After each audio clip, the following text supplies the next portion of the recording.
الحمد لأهله والصلاة على أهلها أما بعد.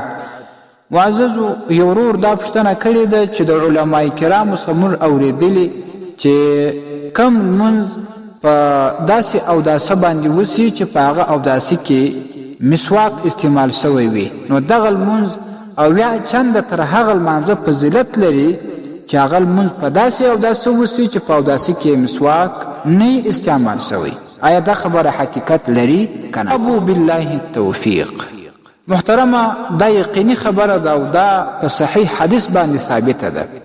عائشه صدیقه رضی الله عنها وایي چې محمد مصطفی صلی الله علیه وسلم دا فرمایل: فضل الصلاة بالسواك على الصلاة بغیر سواک 70 ضعفا. فضیلت ته هغه لمانځه چې هغه لمونځ د مسواک سره سوی وي، دا اویا چنده پر هغه لمانځه فضیلت لري چې هغه لمونځ بغیر د مسواک سوی. مطلب دا لمونځ په داسې اوداسه باندې سوی وي چې په هغه کې مسواک نه استعمال سوی.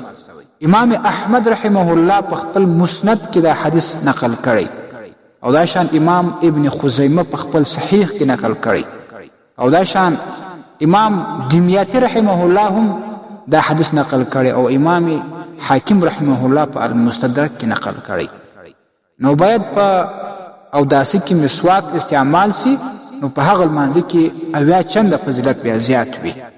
او که چیرې بیا د چا لاسرسي مسواک ته نه کېږي، مسواک نه وي ورسره، نو هغه باید د مسواک په نیت باندې په ګوته باندې خپل خوله پرېولي، غاښونه ورباندې وموږي. الله رب العالمین به هغه ته هم دغه فضیلت ور په برخه کړي. والسلام. ستاسې د اسلامي پوښتنو ځوابونکی مفتي حکیم الله صابر الحنفي.